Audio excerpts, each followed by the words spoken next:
Oy, magandang araw po sa inyong lahat mga kabengbeng, mga kaibigan, mga kaparilan, mga kaputukan, kagatilyo, o kahit saan man kayo at kahit sino pa kayo. Ala akong pakialam sa inyo. Joke lang, joke lang, joke lang, joke lang. Meron kasing nagre-request po sa atin, mga kababayan, mga idol, mga kabengbeng. I-content daw natin kung paano mag-login doon sa FEO Flames account, mga kababayan. Medyo technical po kasi ito, pero sisikapin ko na ituro sa inyo sa isang mabilis na paraan nang sa gano'n ay, kahit papaano ay makatulong tayo doon sa mga kababayan natin, mga kabengbeng natin, lalo na doon sa mga, tawag dito, sa mga responsible gun owners po natin. Pagtiyagaan niyo po ito at, ang pakisuyo na lang namin sa inyo, siyempre kung kayo po ay bago po sa ating channel, kung kayo po ay bago sa ating,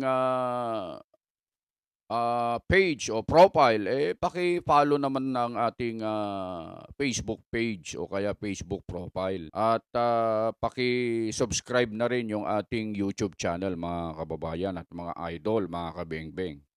So eto mga kababayan at mga idol, ituturo namin sa inyo step by step kung papaano po kayo magla-login sa inyong FEO Flames account. Ibig sabihin, ang, bahaging ito, ang pagtuturong ito ay meron na kayong account, meron na kayong account sa FEO. Kapag wala pa kayong account sa FEO, hindi po para sa inyo ito, mga idol.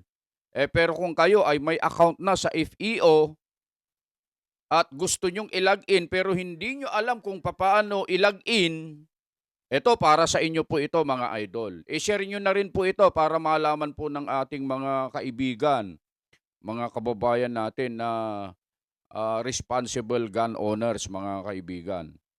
Eto, umpisa na natin. Ipapakita naman namin diyan sa screen. Makikita niyo diyan sa screen kung papaano po yung step by step na pag-login sa inyong FEO Flames account, mga idol.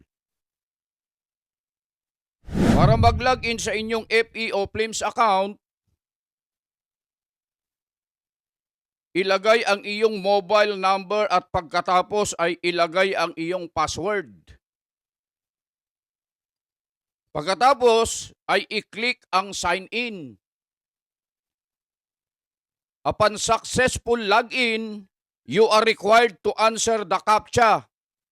Click begin. Piliin lamang ang tamang imahe sang-ayon sa tinatanong. Then, click confirm.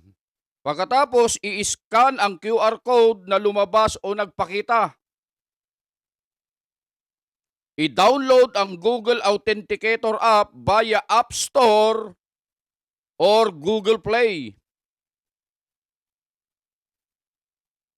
I-install ito sa inyong phone at kapag na-install mo na, buksan ang Google Authenticator app. Click add a code, then click scan a QR code. Bumalik sa iyong browser at i-scan ang QR code. Kapag successful na, may 6-digit code na lalabas o magpapakita. I-click ang complete login kung matagumpay mo lang na-scan ang QR code. Ngayon, i-enter mo na ang 6-digit code sa iyong Google Authenticator. Pagkatapos, i-click ang login. Ngayon ay matagumpay mo nang na-login ang iyong FEO Flames account. Congratulations! Huwag mo lang kalimutan naman na mag-subscribe sa ating YouTube channel, Just Vlog, at mag-like and follow sa ating Facebook page. Dito po sa Facebook na ito.